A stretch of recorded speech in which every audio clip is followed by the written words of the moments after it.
Today, my friends, we're going to be here breaking down Pekka Smash for you guys at Town Hall 11. We're going to teach you guys when to use this strategy and how you guys can use it effectively here at Town Hall 11.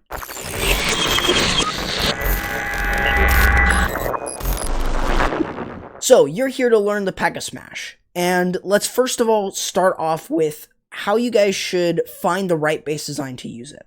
So, one of the biggest things that you need to consider is going to be, first of all, is there jump and quad quake value, or even double jump value or triple jump value? That's what you're looking for. Yes, we're going to be looking at triple jump actually next. But one of the biggest things is what calls for a base design to be hit with a Pekka Smash instead of, let's say, a Pekka Bobat. What's going to determine is, it's going to determine on how the splash buildings are placed, which is always going to determine on how you would use either a Pekka Smash or a Pekka Bobat or a Pekka Smash. In my personal opinion, I think it goes based on personal preference. So it really doesn't matter how the base is designed. If it works better for, let's say, Pekka Bobat, cool. But it may also work for Pekka Smash. Realistically, if it's strong with Pekka Smash or Pekka Bobat, it most likely can be 3-starred as well with Pekka Smash. So that's always going to be determined, upon those two different things. So with this attack, what we're going to be taking a look at here is we are using the Siege Barrack. So we are going to be using it to drop in an extra Pekka. You'll notice that we have 5 Pekkas here. We're going to use that just to drop in that extra Pekka. So what we're going to be doing is we're creating a funnel here and over here. This allows us to sort of enter into the base with the first jump spell into this compartment. Then we want to take a look at this compartment right around here. So let's erase this and let's go ahead and show you guys this compartment. This compartment right here is going to be really, really huge in order to open up, as it opens us up to the rest of the base. So we want to be very smart. So if we are using a jump spell around here, in order to get into this bomb tower compartment, then what we want to do is we want to use it a couple tiles away from the wall. So we want to use it around 4 to 5 tiles away from the wall, probably around 4 tiles or even 5 tiles, because remember, it opens 10 tiles of walls. So if we place it maybe around here, then it will break this down, and it will also break down we'll break down this, but maybe even this, but we'll just have to see. But that's still very simple. So you just really need to understand the sort of thing with the quad quake and the jump spells and all of that. So one of the biggest things to take a look at is, realistically, from this one example, is, of course, you're going to be able to deal with the enemy CC very easily. But I think the biggest thing here is creating the funnel. That is going to be the primary thing that you are going to be doing with this attack. Nothing else really requires more than a sort of a funnel. So this is what you're doing here. You are not using a queen walk or a queen charge. You can if you want, but this is really going to be done with a spam attack. So you'll see from here is that we actually used it in the center of the CC compartment, which allowed us to open up a little bit more, and it allows us to focus in our Pekkas and bowlers to go down, which then also leaves our hogs to sort of come up and sort of clean up these buildings as everything works their way around. Now, typically with this attack, you want to have your queen.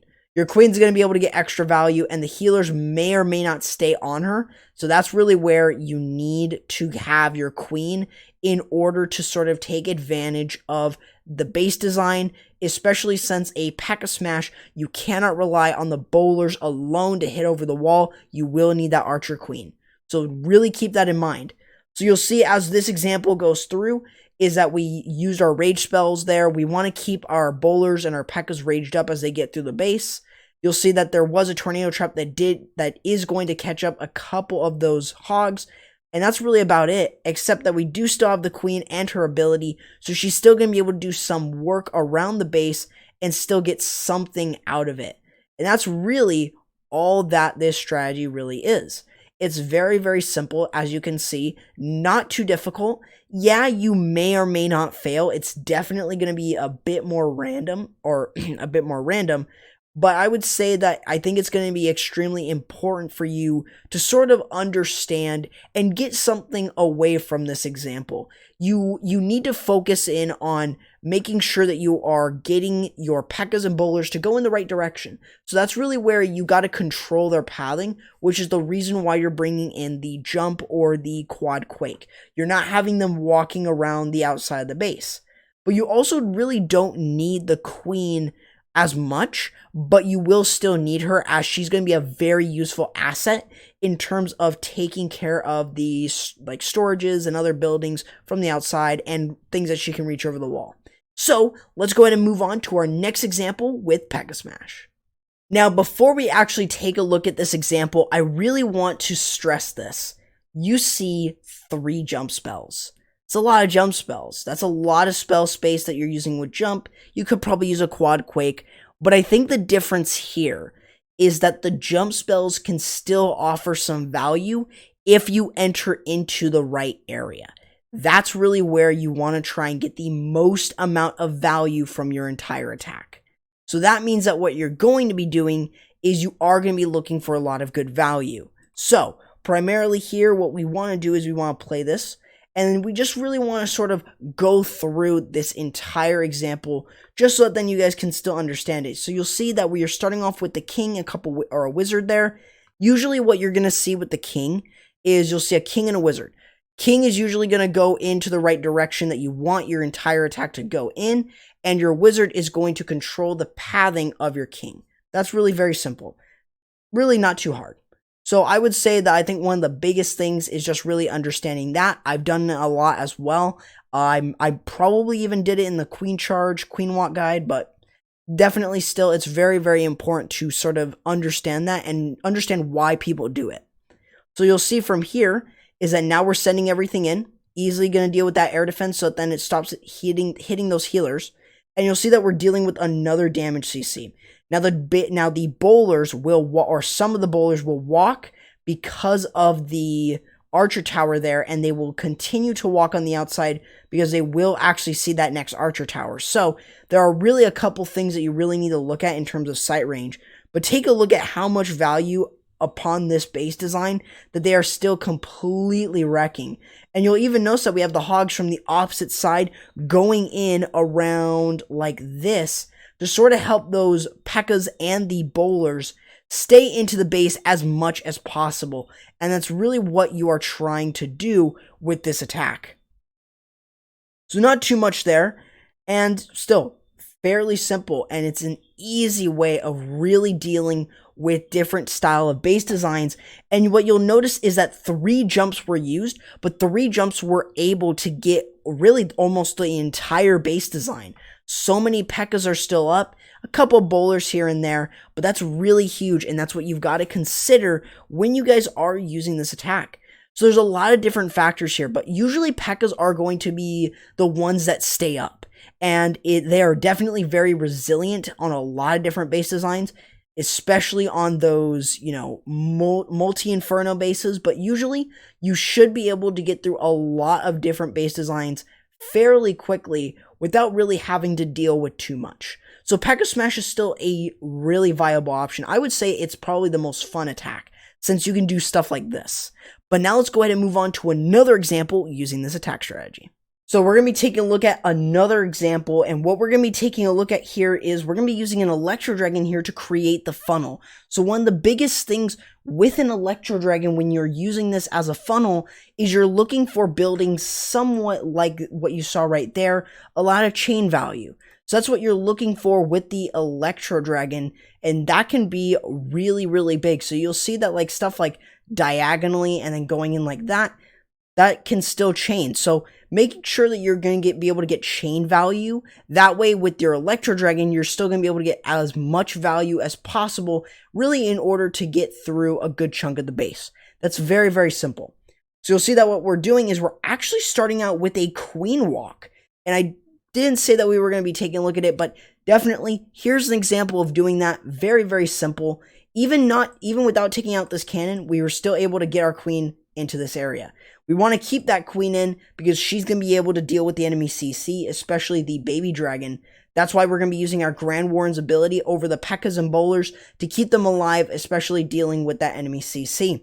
Now you'll see that what we're doing is we're actually, instead of bringing a Siege Barrack, we got a Stone Slammer. That Stone Slammer is going to be used on the back end of the base with loons, of course, with a haste spell, like you'll see right here, in order to get loons from there through a good portion of the base. So you'll see right here that what we're going to do is the Siege Bear or the Stone Slammer is going to pop, loons do come out of there, and then we're going to haste them right up to those key objectives that to those defenses, realistically, that we want to take out. Primarily, like you saw there, the air defense and also the multi-inferno. Then we'll freeze that up, deal with it pretty simply, and that's really it. Very, very simple nonetheless. Very, very easy attack, and you can just see how strong this actually is. Takes just about 2 minutes, even though I kind of sped it up a little bit. But now let's go ahead and move on to our final example using Pekka Smash. So our final example, bringing in the Quad Quake and the jump spell. So what we're going to be seeing here is that what we're going to be doing is we're going to first start out by using our Quad Quake, like you'll see right here. We're also going to try and create the funnel by taking care of the Town Hall, working our King down this way. That way what we can do is we can send in our Pekkas down here, then send the rest of our attack in this direction. So you'll see with the Quad Quake there is one jump will actually connect us to both of these multi-infernos and the rest of the base.